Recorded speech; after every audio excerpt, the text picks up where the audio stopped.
जय माता दी। 22 सितंबर से प्रारंभ होने वाले शारदीय नवरात्र की मेरे सभी श्रद्धालु श्रोताओं को बहुत बहुत शुभकामनाएं। माँ सभी का कल्याण करें, उन्हें सुख संपत्ति तथा ऐश्वर्य दें।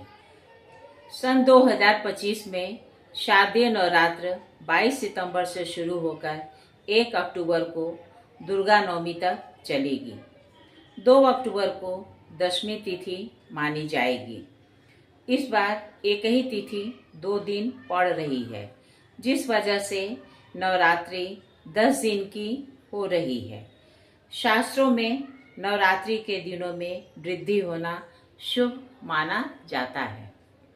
नवरात्रि में माता हमारे घर हाथी पर सवार होकर आ रही हैं। यह अत्यंत शुभ है। माता का आगमन पूरी दुनिया के लिए अत्यंत सकारात्मक रहेगा। इस बार संतुलित वर्षा से कृषि की अच्छी पैदावार होगी, जिससे महंगाई दर कम होगी। देश और दुनिया में व्यापार का अच्छा माहौल बनेगा। धन लाभ के अच्छे अवसर मिलेंगे। सामाजिक सौहार्द बढ़ेगा। देश और दुनिया में शांति का माहौल और स्थिरता रहेगी। इस समय शक्ति के 9 रूपों की उपासना की जाती है। रात्रि शब्द सिद्धि का प्रतीक है। मनीषियों ने वर्ष में 4 बार नवरात्रों का विधान बनाया है, जिनमें 2 महत्वपूर्ण हैं। इन नवरात्रों में आध्यात्मिक और मानसिक शक्ति संचय करने के लिए लोग अनेक प्रकार के व्रत, संयम, नियम, यज्ञ, भजन, पूजन, योग साधना आदि करते हैं। ऋतु संधियों में अक्सर शारीरिक बीमारियां बढ़ती हैं।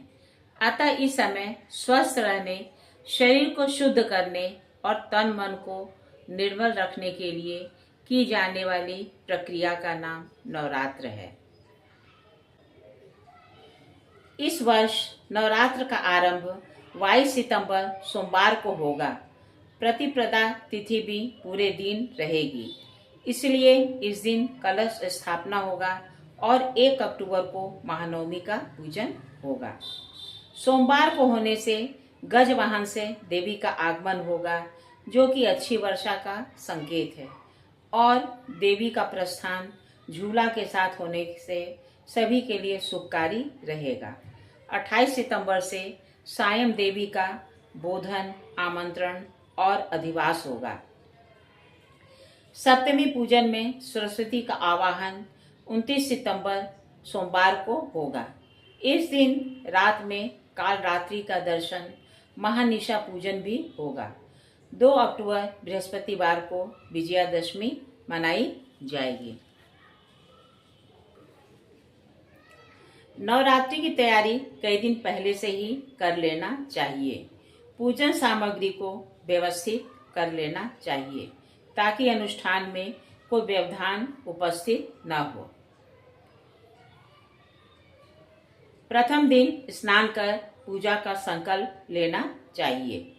एक दिन पहले पूरे घर की सफाई कर लेना चाहिए।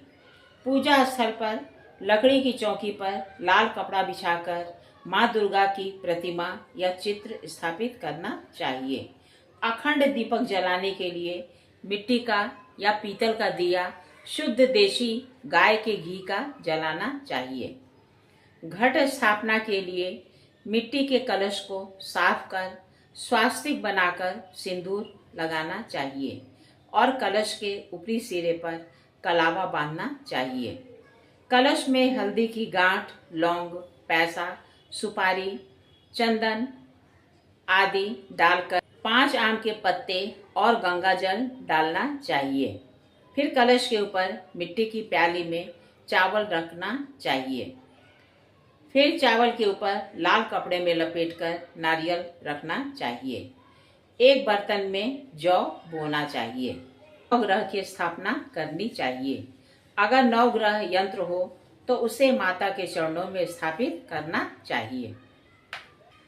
सर्वप्रथम दीपक जलाकर हाथ में जल लेकर माँ की पूजा का संकल्प लेना चाहिए। माँ को चुनरी, लाल सिंदूर, पान सुपारी, लौंग, इलायची, लाल चुनरी, फल, मिठाई आदि अर्पित करना चाहिए। फिर इसके बाद दुर्गा सप्तशती का पाठ करना चाहिए। पूजा के बाद आरती कर पूरे घर में आरती को घुमाना चाहिए। नवरात्रि में जूठे और बासी भोजन नहीं करना चाहिए। किसी की निंदा और चुगली से परहेज करना चाहिए। माता का भजन करना चाहिए और गरीबों में भोजन वितरित करना चाहिए। ये माता के पूजा की विधि मैंने आपको बताई है। आशा है आपने इसे पसंद किया होगा। अगर आपको मेरा यह प्रयास अच्छा लगा तो कृपया इसे लाइक और सब्सक्राइब कीजिएगा। नमस्कार।